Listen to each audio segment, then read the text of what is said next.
আপনি কি মনে করেন বাংলাদেশে নির্বাচন করা, আপনি একটি রাজনৈতিক দলের আপনাদের প্রতি অভিযোগ যে নির্বাচনের পরিবেশকে নষ্ট করার জন্য আপনারা একদম তৎপর অবস্থায় আছেন। যে শরীফ ওসমান হাদী ইনকিলাব মঞ্চের মুখপাত্র, তিনি আততায়ীর গুলিতে আমরা জানলাম যে শেষ খবর তিনি মারা গেছেন, নিহত হয়েছেন।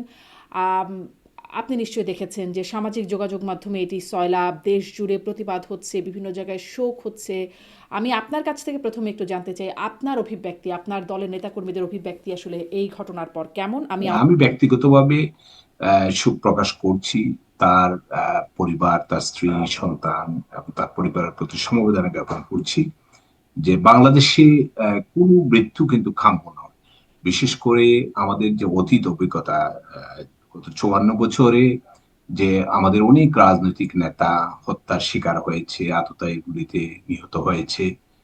বাঙালি জাতির জনক বঙ্গবন্ধু শেখ মুজিবুর রহমানকে 75 15ই আগস্টে নির্মমভাবে হত্যা করা হয়েছে। এর পরবর্তীতে অনেকেই হত্যার শিকার হয়েছে। তো আমরা কিন্তু কোনো হত্যা কখনো কাম্য করি না, আমরা কোনো হত্যার সমর্থন করি না। জি, সাবেক প্রধানমন্ত্রী শেখ হাসিনা তাঁর যে বক্তব্য শোনা যাচ্ছে, তিনি বলছেন যে তিনি দেখে নেবেন, তিনি গুনে গুনে রাখছেন বা চিহ্নিত করে রাখছেন। তিনি বলছেন মানে যেহেতু ছাত্রলীগ আওয়ামী লীগ নিষিদ্ধ, অতএব আমাদের কোনো দায় নাই, বিএনপি করে জামাত করে তাদের উপর হামলা করতে হবে, এখন থেকে শুরু করো, কথা পরিষ্কার। এবং এটিও বলছেন যারা আমাদের মানে কর্মীরা যখন বলছেন আমাদের মারছে তাদেরও মারতে হবে, তিনি বলছেন যে শুধু মুখেই বলো, আগে করে দেখাও। মানে সমর্থন করেন না, কাম্য নয় বলছেন, কিন্তু বক্তব্যগুলো তো এরকমই আসছে। আচ্ছা দেখেন, এই বক্তব্যগুলো কি আওয়ামী লীগের অফিসিয়াল পেজে আপনি দেখেছেন? দেখেন নাই। বক্তব্যগুলো কতটুকু সত্য, কতটুকু এআই দিয়ে তৈরি, এটাও তো একটি তর্কের বিষয়। হুম। দ্বিতীয়ত আপনি দেখেন যে 1975-এর 15ই আগস্টে বঙ্গবন্ধু হত্যাকাণ্ড হয়েছে। 2003 সালে 21শে আগস্টে যে গ্রেনেড হামলা হয়েছে, আমরা কিন্তু কোনো হত্যার বিচার, আমরা প্রতিশোধ নেইনি, আমরা আইনি প্রক্রিয়ার মাধ্যমে বিচার করেছি যে সবগুলি। গুম, বিচার এখন বহির্ভূত হত্যা, এগুলো নিশ্চয়ই আইনের মাধ্যমে না, এরকম অনেক অভিযোগে একদম যুক্তরাষ্ট্র থেকে স্যাংশনও পেয়েছেন আপনাদের সময়েই। মানে এতই সম্মানের বিষয়টা কি আসলেই মানে আপনারা সত্যিই মনে করেন যে সত্যিই আপনারা আইনের প্রতি শ্রদ্ধাশীল? দেখেন, একটি সরকার যখন আপনি চালাবেন, আমাদের মাননীয় প্রধানমন্ত্রী ইন্ডিয়ার একটি পত্রিকায় সেই ইন্টারভিউতে বলেছেন যে সরকার চালালে অনেক ভুলভ্রান্তি হয়, কিন্তু আমরা প্রত্যেকটি জিনিসের, প্রত্যেকটি অপরাধে আমরা তদন্তের ব্যবস্থা করেছি। আসল সত্যটা তো আসলে বের হয় না। সেই মনে আছে কক্সবাজারে একজন বিচার বহির্ভূত হত্যাকাণ্ডের শিকার হলেন একজন তার একজন কাউন্সিলর ছিলেন, কাউন্সিলর, এক্স্যাক্টলি। তার কক্সবাজার কাউন্সিলর। তার সেই হত্যাকাণ্ডকে কেন্দ্র করে মানে সেটি ফোকাস করে স্যাংশনের বিষয়টা, সেটি তো অনেকবার এসেছে আলোচনায়, কোনো রকম তদন্ত, কোনো রকম বিচারের আওতায় কিন্তু তখন আনা হয় না। ওই একটি ঘটনায় অনেক বড় কিছু। এছাড়া আরও অনেক আছে, সেগুলোর দিকে এখন না যাই। একদম মনে করতে পারছি না সবগুলো দেখেছি কিনা, কিন্তু এরকম বক্তব্য তার কাছ থেকে তার অফিসিয়াল ফেসবুকেও এসেছে। আর এছাড়া তো সজীব অজয় জয়, সাবেক প্রধানমন্ত্রীর পুত্র, তিনিও বলছেন সামনে নির্বাচন, সেই নির্বাচন বন্ধে সহিংসতার হতে পারে, সহিংসতার একটা হুঁশিয়ারিও তিনি দিয়ে রাখছেন। তাহলে কিভাবে আসলে মানে অস্বীকার করবেন যে আপনি কি মনে করেন বাংলাদেশি নির্বাচনের কোনো পরিবেশ হয়েছে? গত 54 বছরে 11টি নির্বাচন বাংলাদেশে হয়েছে। সামরিক শাসনের অধীনেও হয়েছে, সামরিক শাসনের বাইরেও হয়েছে।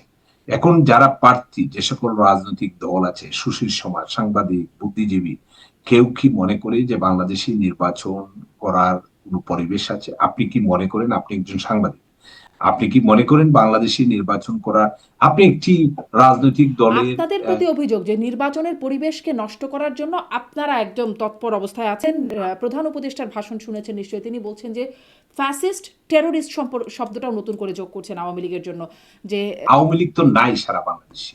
আপনাদেরই ভাষ্য যে আমরা প্রকাশ্যে মিছিল করতে পারি না, মসজিদে নামাজ পড়তে গেলে সেখানে মবের শিকার হচ্ছে, মন্দিরে প্রার্থনা করতে গেলে সেখানে মবের শিকার হচ্ছে, বাজারে, ছোট্ট বাজারে একটি মুদির দোকানদার, সেই মুদির দোকানদার তার ব্যবসা চালাতে পারছে না, বোর্ড থেকে পাচ্ছে, বাবাকে না পেয়ে ছোট্ট শিশুকে ধরে নিয়ে আসছে, মায়ের সামনে মেয়েকে দর্শন করা হচ্ছে। বাংলাদেশে আওয়ামী লীগের, ছাত্রলীগ, যুবলীগ, আমাদের দলের নেতাকর্মীরা তো কেউ বাড়িতে নেই। তা আমাদের তো, আমরা আমরা কিভাবে করব? এজন্যই তো আমরা যে চোরাগোপ্তা হামলার আশ্রয়, মানে যেহেতু বাড়িতে নাই, কোথাও থাকতে পারছেন শুনেন, না। এটি সত্যি যে উনাদের আপনাদের উপর। ভাষ্য, জি। উনাদের ভাষ্য অনুযায়ী উনারা যার কথা বলছেন, তাকে তো বিএনপির আন্তর্জাতিক বিষয়ক সম্পাদক কায়সার কামাল জামিন করিয়েছেন, এটা রুমিন ফারহানা হুম বলেছেন, হুম এটা তো আমরা বলিনি। নীলুফার চৌধুরী মনি হুম উনি জামাতের দিকে আঙ্গুল তুলেছেন। মির্জা আব্বাস তো প্রকাশ্যে বলেছেন, সাদিক কায়েমের কথা বলেছেন। তো এটা তো আমরা বলিনি, এটা আসলে তাদের একটি মাস্টার প্ল্যান। এটা যেভাবে তারা 5ই অগস্ট ঘটিয়েছিল, ঠিক সেভাবে বাংলাদেশের যেন গণতান্ত্রিক অবস্থা ফিরে না আসে। হাদিকে হত্যাকারী হিসেবে যাকে শনাক্ত করা হচ্ছে সিসিটিভি ফুটেজ থেকে, তিনি সাবেক ছাত্রলীগ নেতা, যিনি ভারতে পালিয়ে গেছেন। ফয়সাল নামের একজন সাবেক ছাত্রলীগ নেতা, তিনি ভারতে পালিয়ে গেছেন এবং সাংবাদিক জুলকার নাইন সায়ের তিনি প্রকাশ করছেন সিসিটিভির ফুটেজটা সহ প্রকাশ করে তিনি বলছেন যে ভারতে পালিয়ে গেছেন তিনি, ভারতীয় একটা নাম্বার তাকে জোগাড় করে দিয়েছেন জাহাঙ্গীর কবির নানকের পিএস মোহাম্মদ মাসুদুর রহমান বিপ্লব। আপনাদেরই একজন নেতার সাথে কথা হচ্ছিল, যেহেতু তিনি আমাকে এটা আনুষ্ঠানিকভাবে বলেন নাই, আমিও নাম না প্রকাশ করে বলি, আপনি যদি একটু ক্লিয়ার করেন সেই বিষয়টি, যে জাহাঙ্গীর কবির নানক আসলে তার সাথে আন্ডারগ্রাউন্ডের অনেকের অনেক যোগাযোগ আছে বা একরকম পৃষ্ঠপোষকতাও তিনি করেন, একটু খোলাসা করবেন।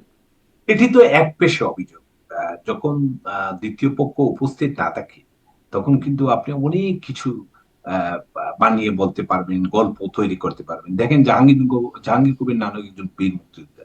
তার ইতিহাস দেখেন, সে 75-এর 15ই আগস্টে বঙ্গবন্ধু হত্যাকাণ্ডের পর থেকে শুরু করে বাংলাদেশের সকল গণতান্ত্রিক আন্দোলনে জাহাঙ্গীর কবির নানক কাজ করেছেন। এরশাদ বিরোধী আন্দোলন, বাংলাদেশের যত দুর্যোগ দুর্বিপাকে জাহাঙ্গীর কবির নানক একজন মানুষ নিজের প্রাণের বই ইন্ডিয়াতে আছে, সেখান থেকে এক পেশে বক্তব্য যদি নেই, সেখান থেকে সে কিভাবে পড়বে?